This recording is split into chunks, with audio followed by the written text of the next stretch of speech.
नमस्कार, मैं हूं राजमोहन तिवारी और आप देख रहे हैं एचएस बिहार। दिल्ली में किसानों का आंदोलन अभी भी कृषि कानून के खिलाफ जारी है। लगातार कई बैठकें हुई, यहां तक कि प्रधानमंत्री ने भी कई बार गुजारिशें की, लेकिन इसके बावजूद किसान अडिग हैं और उनका कहना है कि जब तक यह कानून रद्द नहीं हो जाता तब तक वो आंदोलन करते रहेंगे। बिहार में भी विपक्ष ने इसे एक मुद्दा बनाने की जरूर कोशिश की, लेकिन सफलता हाथ नहीं लगी। बिहार के किसानों ने समर्थन विपक्ष का उतना नहीं किया। बिहार में यह कृषि जो किसानों का आंदोलन है वो कुछ खास असर नहीं दिखा पाया है।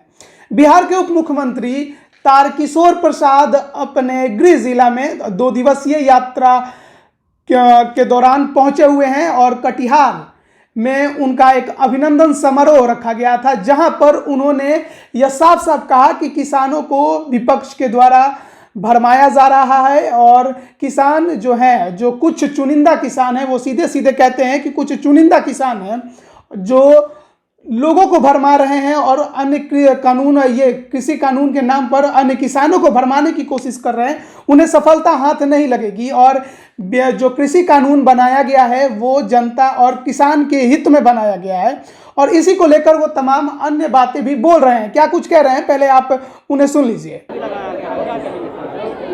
नहीं, देखिए, अभी जो केंद्र सरकार ने किसानों के हित में जो 3 बिल पारित किए हैं और उसके कारण जो दिल्ली की सीमा पर जो किसानों के नेता के रूप में तथाकथित लोगों ने जो उसको धरना देने का काम किया है और वो जिस प्रकार से पंजाब और सीमावर्ती क्षेत्र के किसानों को भ्रमित कर रहे हैं वो गलत है और किसानों के हित में हमारी सरकार लगातार काम कर रही है। आप देख ही रहे हैं कि प्रत्येक वित्तीय वर्ष में 6,000 रुपये की राशि भी किसानों के खाते में जा रही है। उनके खेतों तक बिजली का फीडर भी पहुंचा रहे हैं। जो अधिकतम समर्थन मूल्य है उस पर खरीद की भी सरकार ने योजना बनाई है और मंडी में और मंडी के बाहर भी वो अपने उपज को बेच सकते हैं, उसमें कहीं कोई प्रतिबंध नहीं है। इसलिए उन्हें भ्रमित करके किसानों को पगलाने का काम कर रहा है और जो इस तरह के प्रस्ताव से सहमत थे वे दल भी आज राजनीतिक दृष्टि से उनके साथ हो गए हैं। उसकी हम सब निंदा करते हैं और किसान उनके बहकावे में नहीं आने वाले हैं।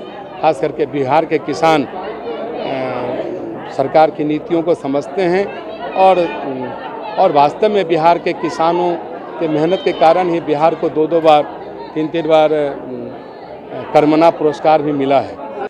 तो जैसा कि अभी आप बिहार के उप मुख्यमंत्री तारकिशोर प्रसाद को सुन रहे थे, जिन्होंने सीधे सीधे कहा कि कुछ तथाकथित लोग जो किसान आंदोलन चल रहा है उसमें शामिल हैं और किसानों ने इसको अपना समर्थन नहीं दिया है। यहाँ तक कि उन्होंने पीएम किसान योजना, जिसमें कि प्रत्येक 4 महीने में 2,000 की राशि आती है, सालाना 6,000 की राशि, उसका जिक्र किया और कहा कि मोदी सरकार किसानों के हित के लिए तत्पर है और लगातार काम कर रही है। इसके अलावा आपको बता दें कि बिहार के सभी विधानसभा क्षेत्रों में बीजेपी ने एक किसान चौपाल का आयोजन करना शुरू कर दिया है, जिसमें वो किसानों को कृषि कानून के फायदा बता रही है, साथ ही उनकी समस्याओं को भी सुन रही है और इसकी शुरुआत पश्चिम चंपारण से प्रदेश अध्यक्ष संजय जायसवाल ने की हुई है। तो बिहार में किसान आंदोलन का कुछ खास असर नहीं है और इसी को लेकर जो बिहार के नेता हैं सत्ता पक्ष के, वो काफ़ी खुश नज़र आ रहे हैं और उनका मानना है कि जो आंदोलन चल रहे हैं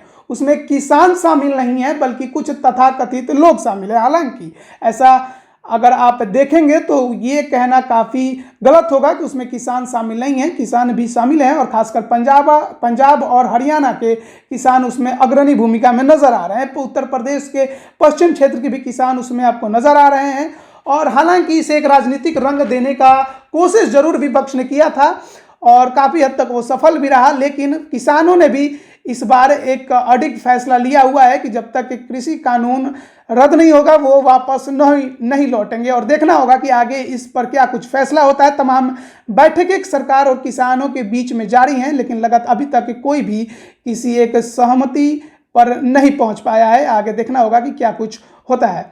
फिलहाल की खबर में इतना ही। खबरों में लगातार बने रहने के लिए हमारे चैनल एचएस बिहार को लाइक और सब्सक्राइब जरूर करें। धन्यवाद।